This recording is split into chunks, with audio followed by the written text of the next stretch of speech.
네, 키스티 세종대가 함께하는 빅데이터 AI 겨울학교 두 번째 시간 캐그를 통해 배우는 데이터 분석개론입니다.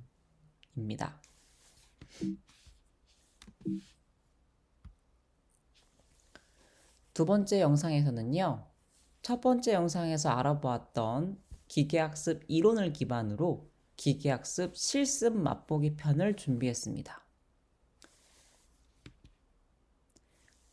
본격적으로 실습에 앞서 우리는 개발 환경에 대한 이야기를 먼저 나눌 수밖에 없는데요. 자, 실습 개발 환경을 한번 구축해 보도록 하겠습니다.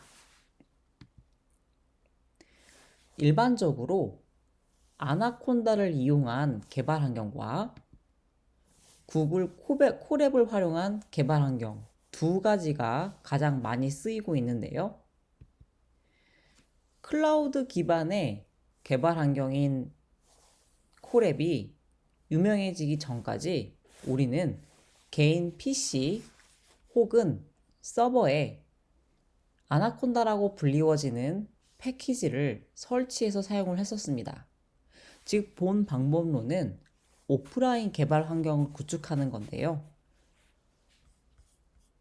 아나콘다라고 하는 것은 파이썬 기반의 패키지들을 모아놓은 배포판에 해당합니다. 즉, 원래는 모든 패키지, 예를 들면요, 넘파이, 판다스, 주피터 노트북, 사이킨런, 매플란 라이브러리, 시본 이런 것들을 다 일일이 설치를 했었어야 됩니다. 근데 이와 같은 통합 개발 환경이 아닌 일일이 서로 다른 라이브러리를 설치를 해야 되는 경우 버전이 맞지 않아서 개발이 힘든 경우들이 많이 있습니다. 여러분 예를 들어서요. 비주얼 스튜디오라고 하는 거를 예시로 들어볼게요. 여러분들이 아마 C 언어를 배우셨다면 가장 먼저 윈도우 환경에서 비주얼 스튜디오라고 하는 그 통합 개발 플랫폼을 접해 보셨을 텐데요.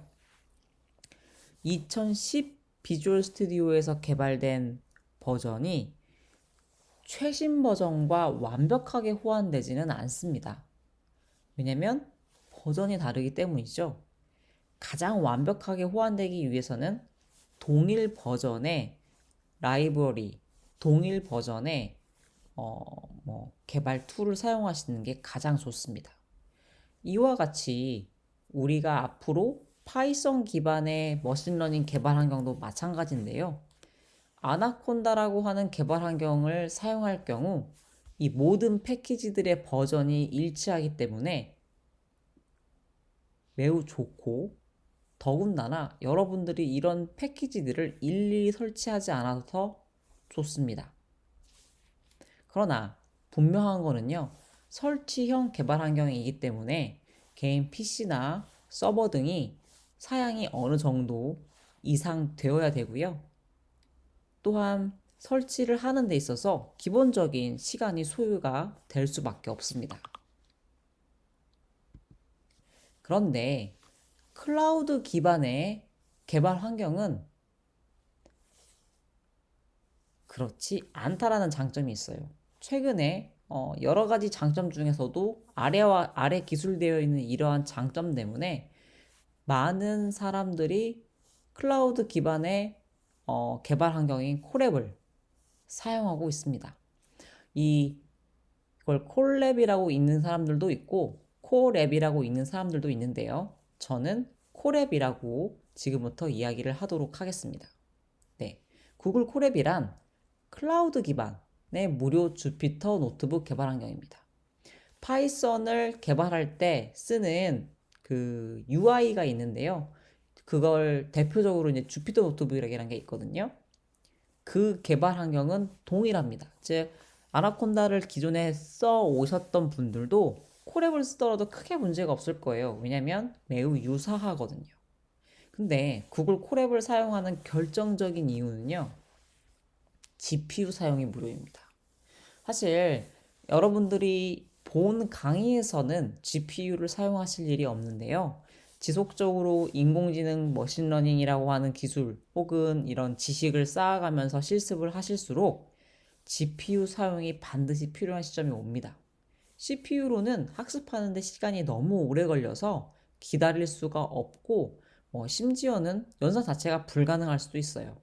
그래서 반드시 GPU를 사용해야 된다라고 하는 어려움이 있는데 원래는 일일이 여러분들이 좋은 연상용 그래픽 카드라고 불리워지는 GPU를 직접 구매해서 설치하고 드라이버 설치하, 그러니까 실제 PC에 꽂고 드라이버 설치하고 세팅하는 과정을 다 거쳐야 되지만 그럴 필요가 없어요.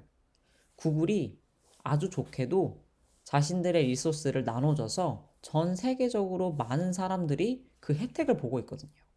더불어 구글 드라이브가 저장소로 사용이 가능합니다. gmail을 만들면 기본적으로 우리가 구글 드라이브라고 하는 것을 쓸 수 있도록 해주잖아요.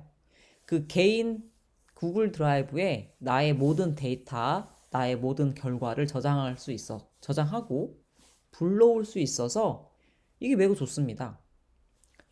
아직 한국에서는 그리고 유료화가 되지 않았는데요. 구글 콜앱도 프로라고 불리워지는 유료화 버전이 있어서요.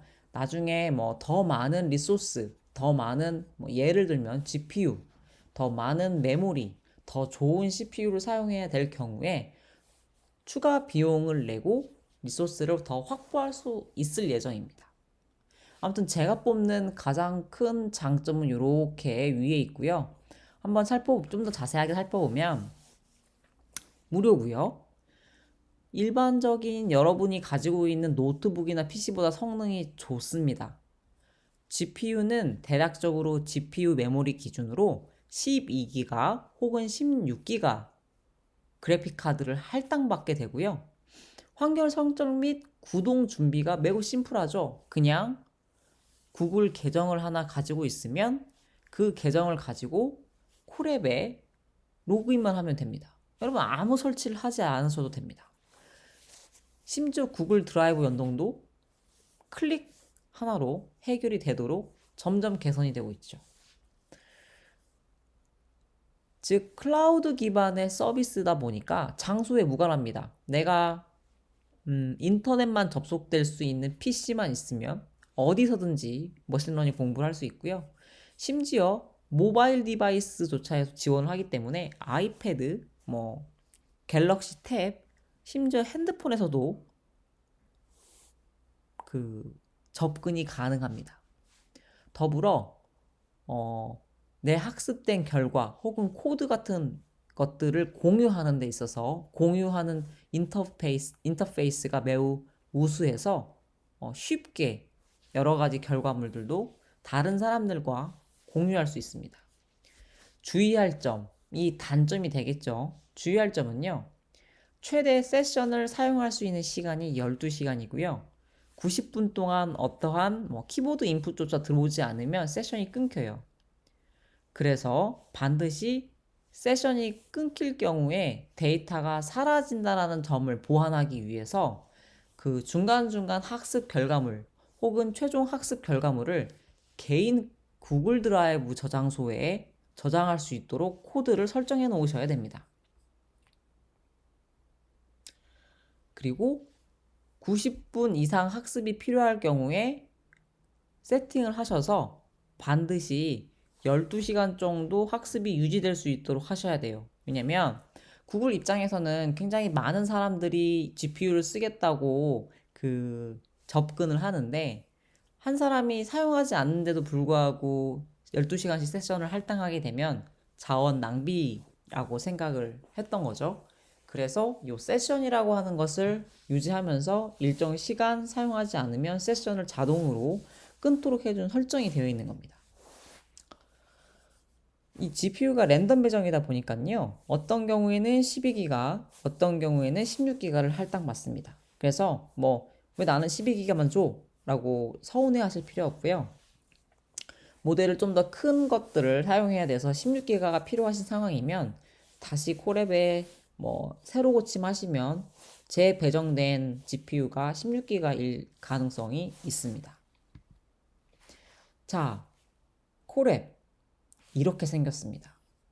공식 링크를 클릭하고 들어가시면 되고요. 반드시 구글 계정이 있으셔야 돼요. 그리고 콜앱 실습 환경을 세팅을 할 건데요. 여러분들이 이번 강연에서 사용하실 코드는 모두 요 GitHub 레파지토리에 올라가 있는데요. 한번 보실게요. 제가 지금 미리 콜앱에 들어와서 취소를 눌러볼게요. 이게 콜앱 메인 화면입니다, 여러분. 그리고 저는 지금 콜앱에 제 계정으로 로그인 되어 있고요. 메인 화면 보시면 뭔가 이렇게 다양한 매뉴얼들도 제공을 합니다. 어떻게 사용을 할 건지 공부할 수 있는지에 대한 것들을 구글에서 제공하고 있으니까 뭐 기회가 되시고 시간이 되시면 한번 찬찬히 이 목차에 있는 것들을 읽어보시는 것도 도움이 될 거라고 생각을 합니다. 자, 파일하고 노트 열기를 누르시면요. 뭐 최근에 사용한 탭, 구글 드라이브 탭, 깃허브 탭, 업로드 탭이 있는데 저는 깃허브를 통해서 접근을 할 거니까 자, 이렇게 실제로 레파지토리 저 깃허브의 세종 리서치라고 하는 세종 인공지능 연구소에서 관리하는 하나의 그 오거니제이션이 있어요. 거기에 키스티 세종 윈터스쿨이라고 제가 레파지토리를 준비해 놓고 엔터를 치면 실제 올라가 있는 코드들이 다 이렇게 보입니다. 그래서 클릭하시면 바로 열리게 되어 있어요. 자, 그래서 한번 실습 환경을 세팅하기 위해서 요 파이썬의 이해라고 하는 걸 한번 열어볼게요. 그리고 개인 구글 드라이브로 복사를 한 후에 한번 실행을 해보도록 하겠습니다. 자, 한번 해볼게요. 맨 밑으로 내리시면 파이썬의 이해가 있어요. 클릭하시면 열립니다. 자, 보이셨죠? 바로 실행하시면 안 돼요. 드라이브로 지금 이 파일은 제 개인 구글 드라이브에 있는 파일인 거고요. 여러분의 구글 드라이브로 옮기셔야 실행을 원활하게 하실 수 있습니다. 자, 드라이브로 복사를 눌러볼게요. 저는 제 구글 드라이브에 사본이 하나 더 생기는 거고요.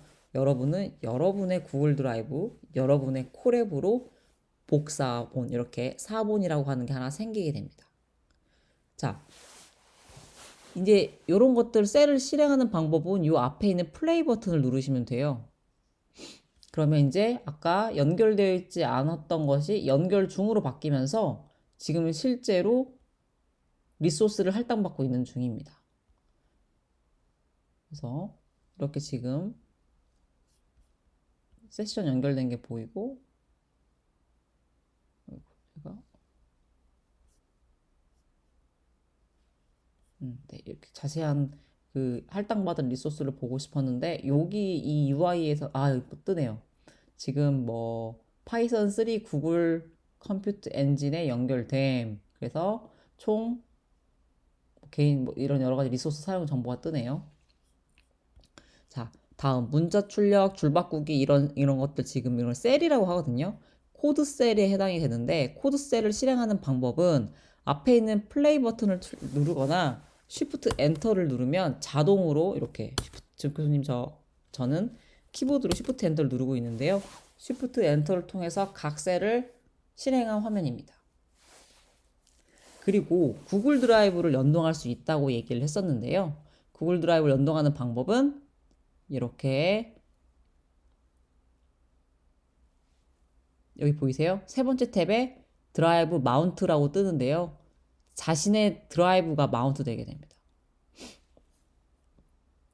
자, 클릭했더니 여기 써 있죠. 구글 드라이브를 마운트를 하려면 이 셀을 실행하세요. 실행합니다.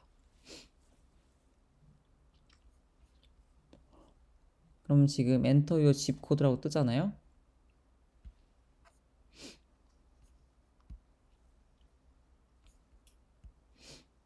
자, 그래서 이렇게 복사하시고 내 구글 드라이브에 접근할 수 있도록 사용합니다. 구글 인증이 조금 요즘 까다로워져서 시간이 오래 걸리는 경향이 있는데요. 자, 이렇게 하게 되면 마운티드라고 되어 있다 뜨죠? 세로 고침 한번 해볼게요. 세로 고침을 제가 눌렀더니 원래는 샘플드 언더바 데이터만 있었는데 드라이브라고 하나 생겼어요. 누르면 개인 구글 드라이브에 있는 모든 데이터가 뜹니다. 제가 내리진 않을게요. 왜냐면 지금 요 학생들 개인 데이터들, 뭐 예를 들면 실제로 시험 봤던 학생들의 데이터가 다 들어있기 때문에 교수님이 드라이브를 내리진 않겠지만 여러분들 이렇게들 사용하시면 되는 겁니다. 자, 방금 콜앱에서 각 코드셀을 실행하는 방법과 구글 드라이브 연동하는 법에 대해서 설명을 드렸습니다. 자, 앞으로 저 구글 드라이브를 통해서 여러분들 콜앱을 통해서 이제 배우시게 되는 거예요. 자, 지금 설명할 거는 나중에 지금은 여러분들이 테스트하는 이런 코드들이 CPU로 충분한 것들이지만 내가 나중에 콜앱에 GPU를 사용하고 싶을 때는 반드시 세팅을 하셔야 되는데요. 어떤 세팅을 해야 되느냐? 자, 런타임 유형 변경을 누르시면요. 하드웨어 가속기라는 부분이 있습니다. 지금 넌으로 되어 있는데 내가 GPU를 쓸 거면 GPU, TPU를 쓸 거면 TPU를 설정하시면 됩니다. TPU 뭔지 모르신다고요? 구글에서 만든 GPU입니다. 그러니까 GPU는 엔비디아에서 만들어서 지금 배포하고 있고요. TPU는 구글 자체적으로 만들고 있는 그 연산용 칩에 해당해요. 근데 별도의 TPU를 사용하기 위해서는 별도의 그 랭귀지 약간 다르거든요. 그거 배워야 되는데 GPU를 이렇게 여러분 설정하시면 쉽게 세팅을 하시게 됩니다. 이렇게 하게 되면 이제 여러분들은 다시 연결 중, 초기화 중이란 걸 통해서 리소스를 할당받게 돼요. 자, 근데 궁금하잖아요. 실제로 내가 어떤 GPU를 받았는지. 교수님이 제가 한번 그 GPU 정보를 한번 볼게요. 일반적으로 엔비디아 SMI라고 하는 명령어를 통해서 우리는 GPU 정보를 얻을 수 있는데요. 주피터 노트북에서는 앞에 느낌표를 붙이면 터미널에서 실행하는 것과 동일하게 리눅스 명령어를 실행해 볼 수 있습니다. 자, 제가 느낌표하고 엔비디아 SMI를 했더니 아래와 같은 GPU 정보가 나왔어요. 보는 방법은요, 이게 뭐 실제 지금 GPU 드라이버 버전이고 쿠다 버전이거든요. 뭐 잘 모르시는 부분은 뭐 이런 게 있구나라고 하시면 되고, 가장 중요한 게 여기 이 부분이에요. 지금 테슬라 T4라고 하는 GPU를 할당받았고요. 메모리 최대로 16기가 조금 안 되는데 원래 항상 16기가 지금 GPU를 할당을 받은 거고, 원래 그래픽 카드나 혹은 뭐 하드 디스크나 우리가 구입할 때 쓸 수 있는 용량보다 조금 작게 잡히거든요. 그건 여러분들이 염두에 두시면 돼요. 그래서 지금 운이 좋게도 16기가 그래픽 카드를 할당을 받았네요.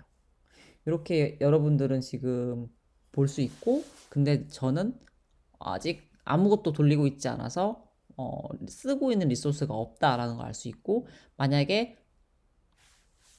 제 개인 계정을 이용해서, 그러니까 하나의 세션 안에서 여러 개의 콜앱을 실행할 수 있는데 돌리면 여기에 개인이 지금 돌리고 있는 프로세스 번호가 찍힐 거예요. 자, 아무튼 요와 같이 엔비디아 SMI라고 하는 명령어를 통해서 뭐 GPU를 확인할 수 있고, 또 가장 간단한 리눅스 명령어가 이 ls라는 거잖아요. 현재 폴더의 경로 체계 혹은 파일 리스트를 보여주세요라고 하는 건데, 보니까 지금 샘플드 데이터 여기 이렇게 찍혔죠. 뭐 실제 이런 겁니다. 그리고 뭐 현재 경로 pwd 이런 것들은 리눅스 명령어예요. 기본적으로 여러분들이 앞으로 이런 세팅을 하시려면 인공지능 머신러닝 쪽은 대부분 다 리눅스, 우분투라고 하는 거를 운영체제로 쓰고 있고 그 위에서 개발이 이루어지고 있습니다. 그래서 만약에 이제 회사를 가시게 되면 지금이야 이런 클라우드 기반의 플랫폼을 쓴다거나 하고 있지만 다 터미널을 기반으로 이제 여러분들이 직접 개발한 걸 구축해야 되는 일도 생길 건데요. 그때는 리눅스를 조금 알고 계시면 도움이 될 겁니다. 그러나 본 강의에서는 리눅스를 강의하지 않기 때문에 그냥 이렇게 이런 기능이 있다라는 것만 얘기하려고 사용하는 거고 별도로 그런 내용을 얘기하지는 않을 겁니다.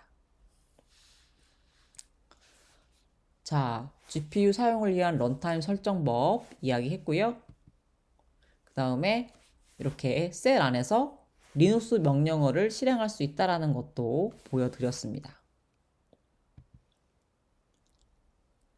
뭐 시간이 되시면 이렇게 지금 비디오를 잠깐 포즈 하시고 다양한 명령어를 한번 쳐보실 수 있어요. 각각 리눅스 명령어 중에 뭐 이 CPU info라고 하는 거는 내가 사용하고 있는 CPU 정보를 보여달라는 명령어고요. 이 free라고 하는 거는 실제로 메모리가 얼마나 사용되고 있는지를 보여주는 명령어고, 그리고 요 플랫폼이라고 하는 명령어는 약간 파이썬 코드는 실제 내 운영체제를 보여주는 거예요. 이 18.04라고 하는 숫자가 지금 서버 코랩이라고 하는 도커가 설치되어 있는 운영체제는 우분투 18.04에 해당한다는 걸 보여주고 있는 겁니다. 자, 코랩은 또 이와 같이 파일을 업로드할 수도 있고요. 다운로드 받을 수도 있는데요. 여기 원래 처음에는 이게 가려져 있었죠, 여러분? 요 폴더 같이 생긴 탭을 누르시면 되고 왼쪽 버튼을 누르면 업로드할 수 있는 창이 이렇게 생기고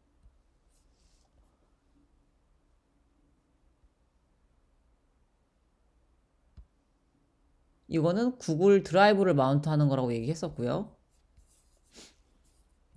그리고 한번 다운로드도 받아볼게요. 지금 요 파이썬에 의해 1에서 5장 아이파이썬 노트북의 사본을 다운로드 받으려고 보면 여기 다운로드 있죠. 이렇게 해서 받으시면 됩니다. 아셨죠? 그래서 이걸 가지고 이제 뭐 보관을 한다거나 뭐 개인 깃허브에 업로드를 하시거나 하셔서 보관을 하시면 되는 거고요. 다음 우리는 이제 마크다운이라고 하는 주석을 어떻게 사용할 수 있는지에 대한 얘기를 할 겁니다. 이게 마크다운이라고 하는 것도 하나의 언어예요. 그 뭐 C 언어가 하나의 언어고 파이썬이라고 하는 것도 언어인 것처럼 이런 어떤 주석, 글쓰기, 책 만들기 언어라고 하는 게 있는데 그때 콜앱에서는 마크다운이라고 하는 것을 지원을 합니다. 이렇게 샵 1개, 2개, 3개, 4개에 따라서 제목과 문단별 제목의 크기, 즉 글의 구조 및 큰 틀을 잡고 싶을 때 사용할 수가 있어요. 요 위에가 실제 코드, 밑에가 프리뷰 했을 때에 대한 모습이에요. 점점 글씨가 작아지고 있고 진하기도 약간씩 다른 걸 알 수 있죠.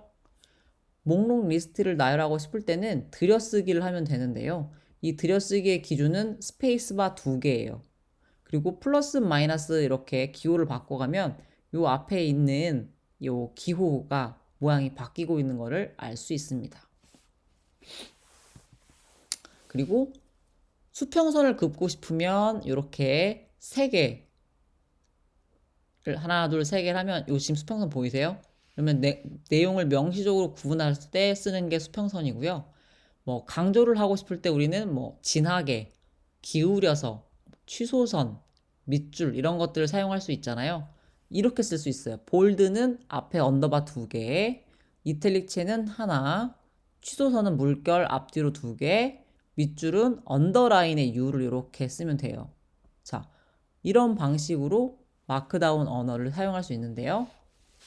지금 여기는 코드만 있잖아요. 자, 위에 이렇게 셀 위에다가 마우스 커서를 갖다 대면 코드를 추가하거나 텍스트를 추가할 수 있는데 이 텍스트가 바로 마크다운입니다.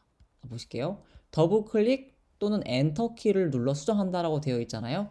엔터 키를 누르시고 뭐 예를 들어서 이렇게 제가 한번 작성을 해볼게요. 마크다운 언어를요. 오른쪽이 프리뷰예요. 키스티 세종대 겨울학교. 안녕하세요. 저는 최유경입니다.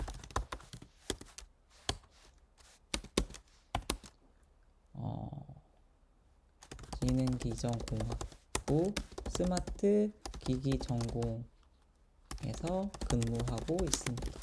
네, 이런 식으로 지금 보이고 있죠. 이와 같은 방식으로 글을 작성하는 게 마크다운이라고 하는 언어입니다. 수평 3개 수평선하면 자 이렇게 생겼죠. 이런 식으로 주석을 다는 거예요, 여러분. 자, 콜앱에서 주석 달기는 마크다운 언어를 사용하면 된다. 여기까지 기억을 하시면 될 것 같습니다. 더 자세한 부분은 이 아래 링크를 참고하세요. 이렇게 우리는 기계학습 실습을 하기 위한 개발 환경을 모두 다 구축해 보았습니다. 그럼 지금부터 맛보았던 이론을 실습해 보는 시간을 갖도록 할 건데요. 이게 앞에 이론 시간에 우리가 논의했던 그 기계학습 이론에서 배운 범주입니다. 회계 문제를 풀기 위해서 KNN과 디시전 트리, 분류 문제를 풀기 위해서 로지스틱 리그레션, KNN, LDA, QDA, 디시전 트리, SVM을 이야기했었습니다. 실제로 사이킨런이라고 하는 파이썬 기반의 머신러닝을 위한 공개 라이브러리가 있다라고 얘기를 했었고, 이 라이브러리에서 우리가 사용할 클래스들을 지금부터 배우기 시작을 할 건데요. 요 링크들을 누르고 들어가시면 실제로 제가 매뉴얼을 링크를 걸어놨어요. 한번 로지스틱 리그레션을 눌러볼게요. 자, 로지스틱 리그레션을 누르면 바로 이렇게 로지스틱 리그레션이라고 하는 클래스를 어떻게 사용하면 되는지에 대한 매뉴얼이 나옵니다. 아마 놀라는 친구도 있을 거고 뭐 익숙한 친구도 있을 거예요. 앞으로는 프로그래밍을 할 때 반드시 매뉴얼을 기반으로 익히는 습관을 들여야 됩니다. 그래야 어떤 언어가 새로 나와도 어떤 언어가 궁금해 어떻게 사용하는지 궁금할 때에도 지금까지는 네이버나 구글에 남이 작성해 놓은 블로그를 보고 프로그래밍을 했었다면 좀 더 전문가로 거듭나기 위해서 우리는 이제 매뉴얼을 통해서 프로그래밍을 해야 된다는 것을 인지하시면 됩니다. 자, 각각 아규먼트에 대한 설명은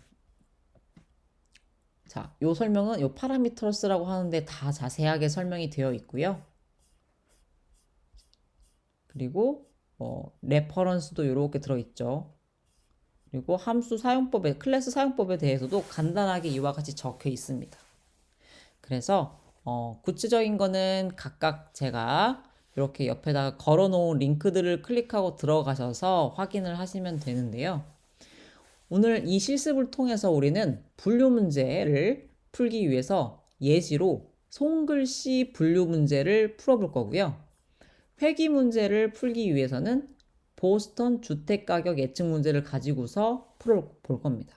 자, 각각의 방법론은 이렇게 이름을 좀 약칭으로 해놨어요. 로지스틱 리그레션은 LR, 그리고 KNN, LDA, QDA, 결정나무 디시전 트리는 DT, 랜덤 포레스트는 RF, SVM은 비선형 SVM만 지금 결과를 리포팅 해놨습니다.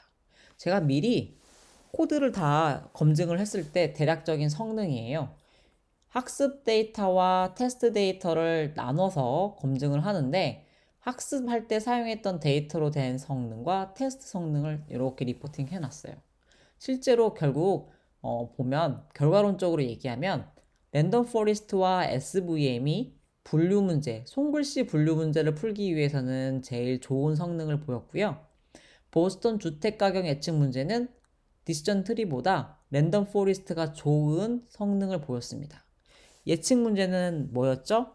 회귀 문제는 숫자 혹은 실수값을 예측하는 거라고 했었잖아요. 그러다 보니까요. 이 분류 문제는 정확도이기 때문에 1이라고 하는 것이 100점 다 맞췄다라는 뜻인 거고 요 예측 문제는 다 맞추면 오차가 0이 되면 돼요.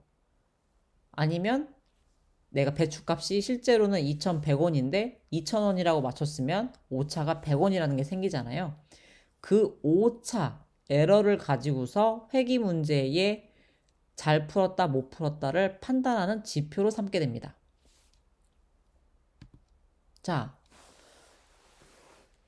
파이프라인을 살펴볼게요. 지난 이론 시간에 뭐 분류 문제가 어떻고 회귀 문제가 어떻고 하면서 어떤 방법론을 쓴다라고 얘기를 했습니다. 근데 실제 적용을 할 건데요. 막막하잖아요. 어떻게 적용해야 되느냐? 이렇게 적용하시면 됩니다, 여러분. 실제로요. 기계학습이라고 하는 문제를 풀기 위해서는 총 이와 같은 단계를 거치게 되어 있습니다. 여긴 지금 수집이라고 되어 있는데 데이터 로더라고 보셔도 무방합니다. 즉 데이터를 수집하고 난 다음 그 데이터를 기반으로 데이터를 문제를 풀어야 되니까요. 이렇게 불러옵니다. 그 부분이 데이터 로더고요. 두 번째, 그 불러온 데이터를 가지고서 전처리라는 걸 합니다. 즉, 뭐 데이터가 어떻게 생겼는지 살펴본다는 게 탐색이에요. 시각화도 해보고 분석을 나름대로 하는 거죠. 그런 과정을 걸쳐서 세 번째가 바로 모델 학습을 하게 됩니다. 즉, 이 앞에 두 단계를 통해서 데이터가 준비가 됐으니까 세 번째 단계에서 여러분들이 앞에서 배웠던 KNN이라든지 로지스틱 리그레션이라든지 뭐 SVM이라든지 결정나무인 뭐 디시전 트리라든지 이런 것들을 통해서 모델을 학습해요. 그렇게 학습된 결과를 가지고 잘 학습이 되었는지, 즉 컴퓨터가 잘 배웠는지 성능 평가를 합니다.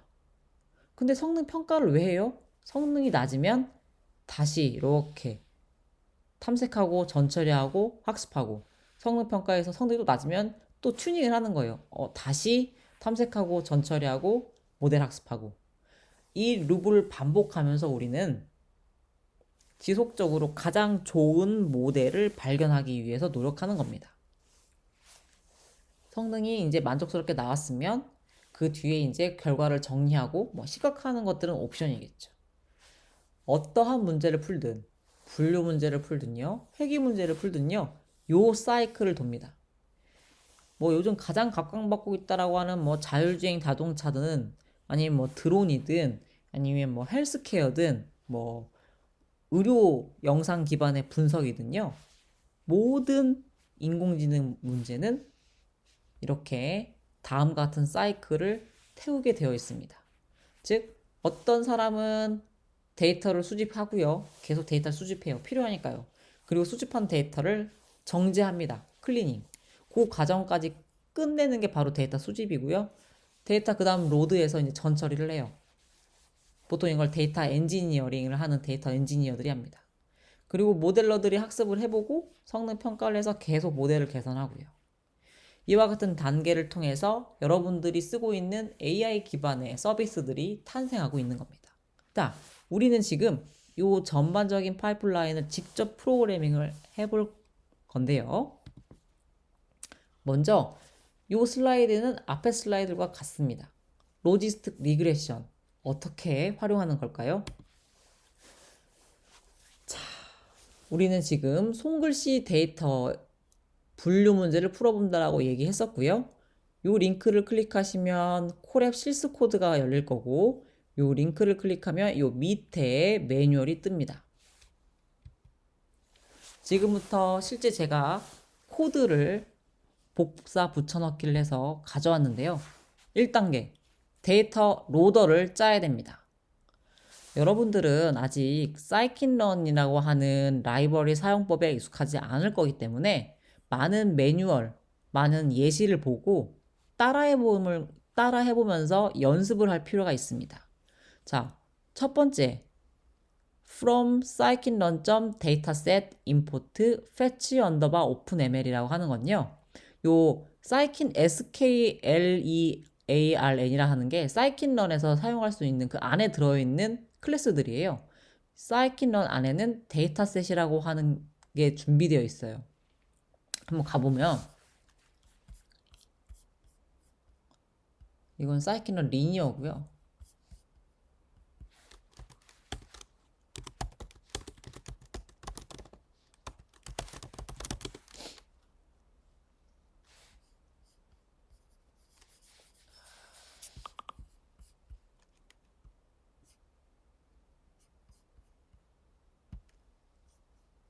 자, 이게 지금 실제로 아이고 사이킨론 데이터셋이라고 하는 클래스입니다. 그 안에 요 많은 것들이 있는데 요 데이터셋 클래스라고 하는 게 존재하는 이유는 미리 여러분들 아주 유명한 데이터셋들은 사이킨론에서 준비를 잘 해놨어요. 즉 여러분들이 어렵게 불러올 필요가 없이 쉽게 불러올 수 있도록 로더가 프로그래밍 되어 있다는 거예요. 자, 그래서 그 안에 요 패치 언더바 오픈 ML이라고 하는 것을 라이브러리를 인클루드 한 겁니다. 쉽게 얘기해서 샵 인클루드 뭐 stdio.h를 불러온 것처럼 여러분도 이 라이브러리를 로더 관련된 라이브러리를 불러오기 위해서 인클루드를 했고요. 자, 사용법은 이랬습니다. 첫 번째에다가 엠리스트 언더바 784 엠리스트라고 불리워지는 손글씨 데이터가 총 784차원이거든요. 이름이 이거예요. 엠리스트 언더바 784. 나 얘를 로드할 거야. 버전은 첫 번째 버전이고 그리고 리턴 타입은 x와 y를 분리하는 타입으로 리턴해줘 라고 넣어서 함수를 호출하면 데이터가 손글씨 데이터가 로드가 될 건데요. 이렇게 x와 y로 받을 수 있도록 로드가 됩니다. x는 뭐예요? 784차원이라고 했잖아요. 784차원의 손글씨 데이터이고요. y는 각각의 데이터에 대한 레이블링이 되어 있어요. 손글씨는 총 0에서부터 9까지라고 하는 숫자가 사람이 28x 28차원의 2D 영상 데이터가 들어가 있습니다. 자, 이렇게 x와 y 데이터를 로드를 하고 나서 우리는 다음과 같이 학습 데이터와 테스트 데이터를 분리시키는 데이터를 만들어야 돼요. 왜냐? 기본적으로 학습 데이터와 테스트 데이터는 서로 오버랩 되면 안 됩니다. 왜? 정확한 성능을 측정하기 위해서 머신이 성능 테스트할 때는 본 적이 없는 데이터를 기반으로 성능 평가를 해야 되는 거예요. 그래서 학습에 사용했던 데이터를 테스트에 사용하면 치팅인 겁니다. 아시겠죠? 그래서 반드시 이렇게 train 언더바 test split이라고 하는 함수를 통해서 요 x와 y를 일부는 학습 데이터, 일부는 테스트 데이터로 나눌 건데요. 테스트 사이즈를 0.2라고 쓰면 비율을 학습 데이터 80%, 테스트 데이터 20%로 나눠서 쓰겠다라는 말입니다. 스플릿을 할 때 랜덤리스가 있는데요. 그 랜덤은 이렇게 시드를 1로 고정함으로써 매번 동일한 결과를 얻을 수 있도록 설정을 해놨습니다. 이 뒤에 있는 요 strlatify는 쓰지 않아도 디폴트 값으로 설정이 되긴 하는데 어떤 의미냐면 총 데이터의 밸런스를 맞춰서 학습과 테스트 데이터를 나누고 싶은 거예요.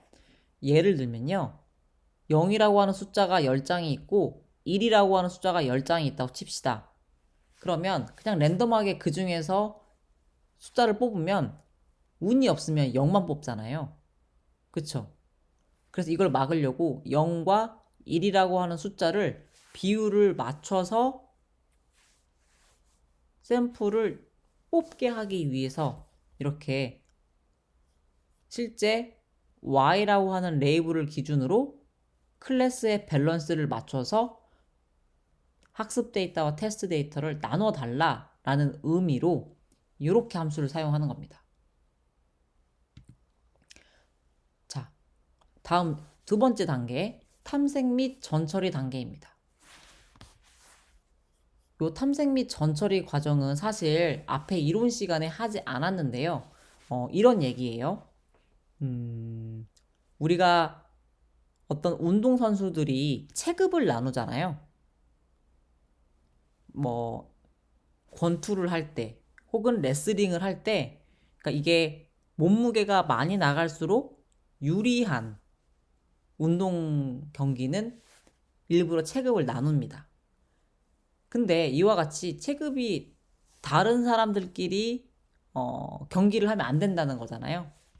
그런 거와 마찬가지로 서로 어떤 데이터는 0에서 1 사이로 만들어진 데이터고 어떤 데이터는 1에서 만이라고 하는 숫자 사이에서 만들어진 데이터가 있다면 우리는 이것을 정규화라는 과정을 통해서 스케일을 맞춰줄 필요가 있어요. 그래야 서로 학습되는 과정에서 미치는 영향력을 동일하게 가져갈 수 있기 때문입니다. 그런 입장에서 스탠다드 스케일러라고 하는 이 클래스를 전처리로 사용할 수 있고요. 이 부분은 그냥 이렇게 방금 제가 이야기한 대로 사용하면 되는구나라고 이해하고 넘어가셨으면 좋겠습니다. 자세하게 이제 우리가 이론 시간에 다루지 않았기 때문에 그냥 넘어갈게요. 자, 이 부분이에요. 중요하죠. 왜요? 우리 로지스틱 리그레션 배웠잖아요. 배웠으니까 어떻게 쓰는지 알면 좋잖아요. 로지스틱 리그레션은 그냥 아무것도 없이 여기 랜덤 스테이트 안 넣어도 사실 상관없어요. 그냥 로지스틱 리그레션 가로 열고 닫고로 CLF는 이라고 대입해서 이렇게 변수, 실제로는 인스턴스라고 불리죠. 인스턴스를 하나 생성해요. 무방합니다. 근데 그때 다시 얘기하지만 랜덤 시드라고 하는 거는 매번 학습할 때마다 동일한 결과가 나오도록 값을 고정시켜 주는 거예요. 지금 교수님은 저는 랜덤 스테이트를 1로 앞에서 다 모조리 고정하겠다라고 얘기를 했었죠. 그래야 이 코드를 매번 실행해도 같은 결과가 나옵니다. 물론 같은 하드웨어 세팅에서요. 자, clf.fit이라고 하면 이게 바로 학습을 진행해 주세요라고 하는 함수예요. 자,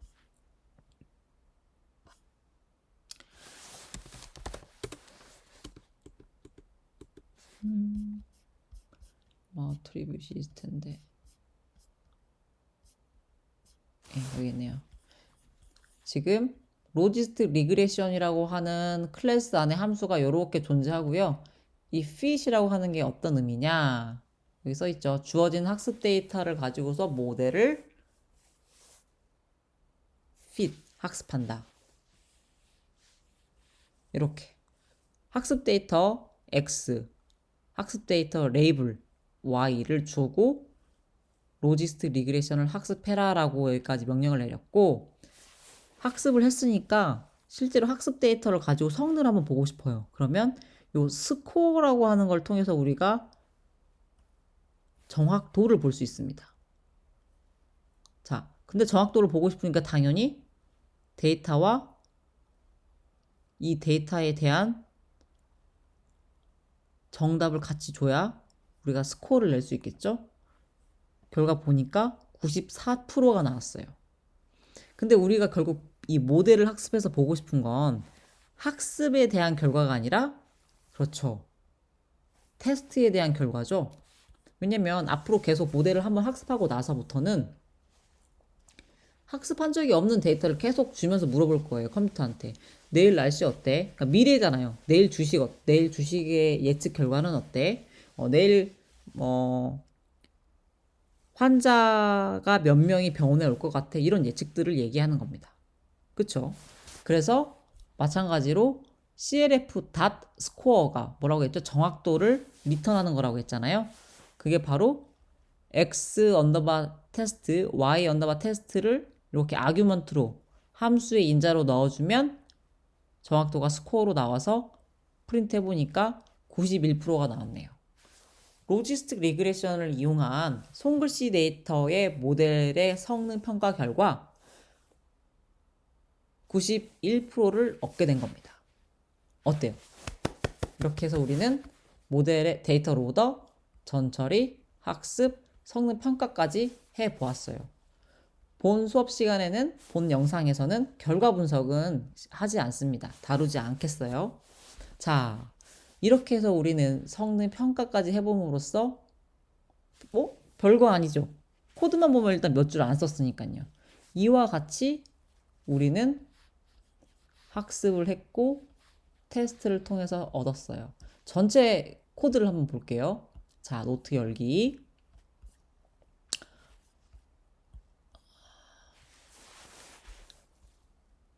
로지스틱 리그레션 여기 있네요. 분류 문제.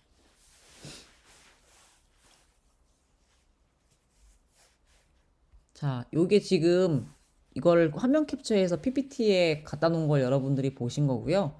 실제로 보면 몇 줄 안 돼요. 자, 이렇게 데이터 로더 여기까지가 그리고 전처리, 모델 학습, 그리고 모델 평가 이렇게 이루어진 거예요. 실행하는 방법은 일일이 이 앞에 플레이 버튼을 누르거나 쉬프트 엔터를 치거나 저는 모두 실행하겠습니다. 아, 이렇게 하면 안 된다 그랬죠? 드라이브로 복사를 먼저 해야 된다고 했어요. 깜빡하시면 안 됩니다, 여러분. 자, 이렇게 해서 사본을 만들고 모두 실행하면 결과가 쭉 돌아서 나올 거예요. 어떤 방법로는 결과가 금방 나오고요. 어떤 방법로는 결과가 좀 오래 걸리니까요. 여러분들이 충분한 시간을 가지고서 결과를 한 번씩 확인해 보셨으면 좋겠어요. 자, 이제는 KNN 어떻게 하면 되죠? 교수님 저 KNN도 가지고서 이 손글씨 분류 문제를 풀어보고 싶은데요. 네. KNN은 요 K-Neighbor Classifier라고 하는 클래스를 쓰시면 돼요. 설정하셔야 될 거는 요 주의하실 거 요거요.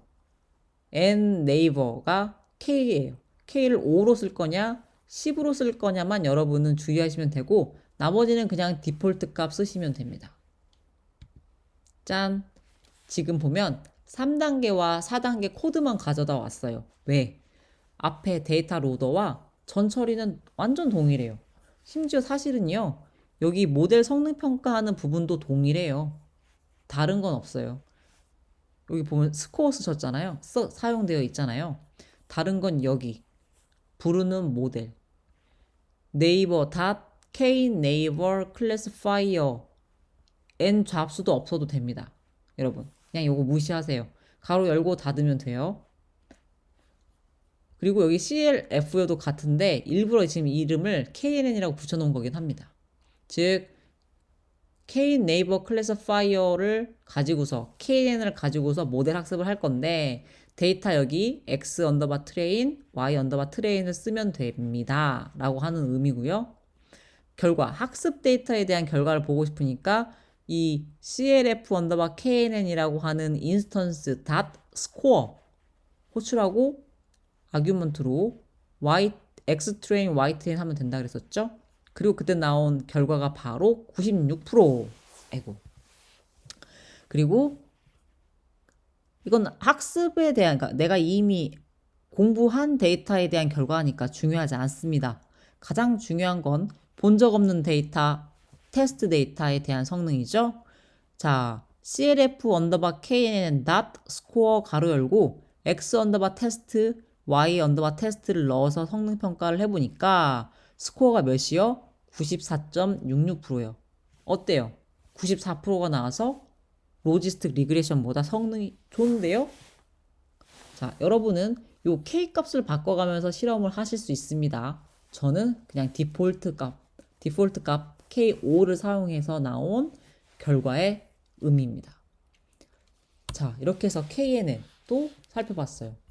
KNN 역시 보시고 싶으면 열기 GitHub 가셔서 여기다가 세종 리서치 붙이시고 저는 그냥 제 최근 사용했던 거에서 가져올게요.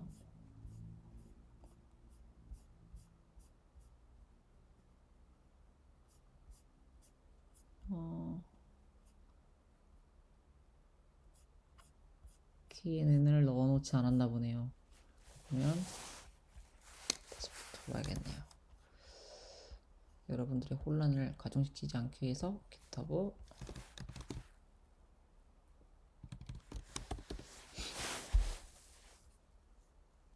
여기 있네요. KNN 분류. 자, 1번, 1단계, 2단계 완전 동일해요. 그럼 복붙 하시면 되고요. 자, 여기만 달라졌습니다. 3단계 부분만 이렇게 학습하기 전에 생성한 인스턴스만 요거 지우고 해도 된다고 말씀드렸죠? 지우고 하셔도 돼요. 자, 각각 이 함수에 들어갈 수 있는 인스턴스가 궁금하시면 어떻게 하면 된다? 요거 사이킨런 매뉴얼 보고 공부하면 된다. 이 인스턴스 각각 파라미터에 대한 설명은 요 밑에 있어요. 근데 사실 디폴트 값이 나름 의미 있게 잘 설정이 되어 있어서요. 잘 모를 때는요. 그냥 디폴트 값 쓰시면 돼요. 이제 KNN을 좀 더 깊이 있게 많이 공부하셔야 저 파라미터를 여러분들이 일일이 설정을 변경하실 수 있는 거거든요. 그 점은 유념하시고요. 자, LDA. LDA는 요 Linear Discriminant Analysis라고 하는 클래스를 사용할 겁니다. 요 부분만 보시면 돼요. 어때요? 자, Linear Discriminant Analysis하고 가로 열고 닫고 CLF에 넣었네요. 그리고 CLF.fit 해가지고 똑같이 학습하죠. 똑같이 평가하고 여기도 똑같이 테스트 데이터 평가합니다. 달라진 건 오직 하나. 앞에서는 네이버.k 아이고 앞으로 이렇게 k 네이버 클래시파이어였는데 이게 뭐로 바뀌었다? 리니어 디스크리미넌트 애널리시스로 바뀌었다. 아시겠죠? 다음 QDA는요? QDA는 매뉴얼 보시면 이렇게 쿼드라틱 디스크리미넌트 애널리시스라고가 존재하고요. 또 어디만 바뀌었어요? 여기요. 쿼드라틱 디스크리미넌트 애널리시스라고만 이 CLF 인스턴스를 생성할 수 있는 게 이 녀석이다 라고만 하고 똑같이 평가하면 돼요. 그랬더니 성능이 떨어졌어요. 왜냐? 이 엠리스트 데이터는 바로 LDA 선형 판별 분석을 이용하는 게 이미 데이터 분포가 그렇게 LDA를 쓰기 적합하더라는 거죠. 자, 결정나무는요. 요 Decision Tree Classifier라고 하는 걸 쓰시면 되고요. 여기만 바뀌었어요. Decision Tree Classifier. 요 가로 열고 닫아도 돼요. 근데 결정나무는 랜덤이 있어서 제가 랜덤 시즈 또 역시나 1로 고정시켜 놓은 거예요. 학습해주세요. 성능 평가해주세요. 근데 위의 성능은 학습 데이터에 대한 성능 평가고요. 1이 나왔어요. 어마어마하네요. 결정나무는 다 맞췄대요. 학습 데이터에 대해서는. 그러나 아쉽게도 테스트 데이터에 대해서는 90%를 넘지 못하네요. 근데 랜덤 포레스트는요? 어때요? 학습 데이터 다 맞췄죠? 테스트 데이터에 대해서도 근데 96%예요. 즉 어떻다고요? 학습 데이터를 다 맞추는 게 중요한 게 아니라 본 적이 없는 테스트 데이터를 잘 맞추는 게 중요하다고요. 그래서 이런 상황에서는 당연히 랜덤 포레스트를 써서 손글씨 데이터 분류 문제를 풀어야겠죠. 랜덤 포레스트는 이렇게 랜덤 포레스트 클래시파이어라고 하는 거를 사용하시면 됩니다. 제가 핵심 함수만 이야기하고 넘어가는 이유는 뭐다? 그냥 저 부분만 교체하면 되기 때문이에요, 여러분. 자, SVM은 이렇게 svm.svc라고 하는 걸 쓰면 되고요. 선형 SVM을 쓰고 싶으면 이 커널을 리니어로 변경하면 돼요. 만약에 커널을 언급하지 않으면 기본적으로 비선형 SVM이 동작하도록 디폴트 값이 세팅되어 있고 그때 커널은 RBF 커널입니다. 자, 리니어로 동작하게 하고 싶어서 커널을 SVC 가로 열고 커널을 리니어라고 했어요. 이 버버스 없어도 됩니다. 그냥 가로 닫으셔도 돼요. 커널 리니어 이게 중요해요. 선형하고 싶으면 리니어 나머지는 똑같아요. fit 학습해주세요. 스코어 정확도 계산해주세요. 스코어 정확도 계산해주세요. SVM은 테스트에 대한 정확도가 92%네요. 아직 랜덤 포레스트를 못 이겼네요. 다음 비선형 SVM은 이렇게 감마 값을 설정하지 않아도 상관이 없는데 일부러 감마 값을 0.001로 설정을 해놨습니다. 그냥 번거로운 학생분은 감마값 설정도 그냥 디폴트 값으로 하셔도 무방합니다. 자, 다음 fit 학습해주세요. 정확도 알려주세요. 정확도 평가해 주세요. 본 적 없는 테스트 데이터에 대해서 96%를 나타내네요. 랜덤 포레스트랑 비슷하죠? 즉, 이 소리는 뭐냐? RBF 커널을 쓰고 있는 비서정 SVM이 랜덤 포레스트와 비슷한 성능을 내더라 라는 겁니다. 이렇게 해서 여러분, 분류 문제, 이론 맛보기에서 했던 분류기들, 몇 가지 한 5, 6가지 분류기들을 개괄적으로 알아보고 어떻게 이를 이용해서 머신러닝 문제를 풀기 위한 파이프라인으로 활용할 수 있는지를 알아보았습니다. 구체적인 코드는 어떻게 볼 수 있다고요? 콜앱에서 이렇게 노트 열기, GitHub에 요 저장소 넣으시면 여러분들이 실습에 활용할 수 있는 코드가 다 올라가 있으니까요. 일일이 열어서 이렇게 확인하시면 되는데 이미 코드가 템플릿화 되어 있어서 여기 모델 부분만 변경하면 된다라는 거 기억하시면 될 것 같아요.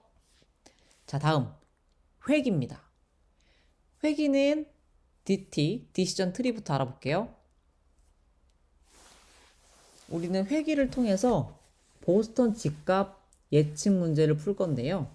그 실제로 주어진 보스턴 집값 데이터 같은 경우 이와 같이 총 14가지의 특징 벡터와 그 특징을 갖고 있는 데이터가 506개래요. 굉장히 작네요.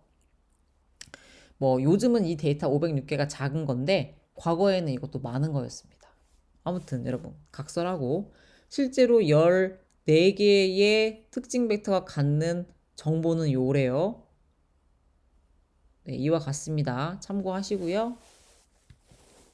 저 데이터에 대한 분석은 하지 않을 겁니다. 자, 그러면 어쨌든 보스턴 집값을 예측하고 싶은데 디시전 트리 기반의 회기는 어떻게 풉니까? 디시전 트리 리그레서라고 하는 클래스를 활용하시면 됩니다. 어떻게요? 자, 데이터 로더예요. 앞부분과 바뀐 부분은 이 데이터 로더 부분입니다. 이 부분은 그냥 그대로 카피해서 쓰시면 돼요. 왜냐면 지금 여러분에게 데이터 로더를 어떻게 짤 건지에 대한 설명은 하지 않을 거거든요. 그래서 요 로드 언더바 보스턴 하셔서 보스턴 데이터를 가져오고 X와 Y는 각각 데이터와 타겟으로 이렇게 분리합니다. 요 밑에는 동일합니다. train test split이라고 하는 함수를 통해서 이 X, Y 데이터를 서로 독립적으로 겹치지 않게 학습 데이터와 테스트 데이터를 나눌 건데요. 요 뒤에 그 분류 문제가 아니기 때문에 회귀 문제를 위한 회귀 데이터를 위한 train test split은 맨 뒤에 있던 옵션을 빼요. 왜냐면 뭐 클래스 비율을 맞출 필요가 없잖아요. 탐색은 전처리 부분 동일합니다. 스탠다드 스케일러를 통해서 데이터 스케일이 다른 경우 정교화를 했고요. 이 부분이 핵심이에요, 여러분. 자, 디시전 트리 리그레서는 이와 같이 열고 닫고 디시전 트리 리그레서라고 불리워지는 함수를 써서 인스턴스를 생성합니다. 그리고 fit이라고 하는 함수를 호출해서 어떻게 한다? 학습한다. 그리고 예측을 하고 싶으면 어떻게 한다? 프리딕트를 하면 돼요. 즉, 내가 학습을 했으니까 요 X 데이터를 주고 실제로 Y 값을 얻고 싶은 거예요. Y 예측값. 이게 CLF 언더바 프리드라고 하는 변수에 결국에는 Y 트레인 프리드가 지금 담겨 있는 거죠. 예측값입니다. 예측값과 실제값을 가지고서 우리는 오차를 계산할 수 있잖아요. 네, 오차 할 때 사용하는 방법은 mean squared error라고 하는 걸 쓸 거예요. 여러분, 이 mean squared error 어떤 거냐면 x-x파의 제곱의 스퀘어예요. 여러분들 이미 익히 수학 시간에 배웠던 매트릭입니다. 그 녀석을 이용해서 에러 값을 구하면 돼요. 자, 그래서 실제 정답과 예측된 y 값을 넣어서 에러를 구했고 그 에러를 프린트했습니다. 그리고 나서 본 적 없는 테스트 데이터에 대해서도 이 에러 값을 구하고 프린트 해보니까 31.9941이라고 하는 에러 값이 나왔네요. 랜덤 포레스트로도 한번 해볼게요. 랜덤 포레스트 리그레서라고 하는 클래스를 사용하면 됩니다. 자, 여기 랜덤 포레스트 리그레서라고 했고 fit 학습해 주세요. 프리딕을 통해서 값을 추정하고 민 스퀘어드 에러라고 하는 매트릭을 통해서 평가를 진행해서 에러를 구했습니다. 학습 데이터에 대한 에러는 1.2342고요. 결정, 가장 중요한 게 테스트 데이터에 대한 에러죠. 테스트 데이터에 대한 에러를 구했더니요. 8.9353이 나왔어요. 와우, 랜덤 포레스트가 정말 좋네요. 결정나무에서는 35에 육박하는 에러를 보였는데 랜덤 포레스트에서는 8.9353이라고 하는 거를 보였어요. 한번 랜덤 포레스트를 열어볼게요.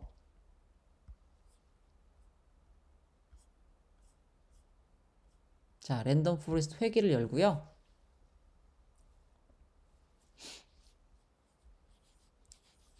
다음 어떻게 한다?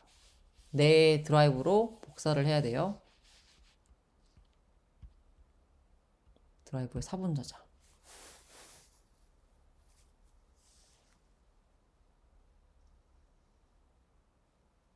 네. 그리고 나서 모두 실행하면 자, 데이터 로드하고 데이터 스플릿하고 데이터 전처리하고 모델 학습하고 그리고 테스트 데이터에 대한 결과 보고 지금 이 과정을 돌고 있는 겁니다. 자, 다 돌았어요. 빠르죠? 랜덤 포레스트는 상당히 빠르네요. 에러값 8.9353 어때요? 동일하죠? 이렇게 옛날에 돌렸던 값과 지금 돌렸던 값이 같을 수 있는 이유는요. 제가 랜덤 스테이트를 1이라고 고정시켜 놨기 때문입니다.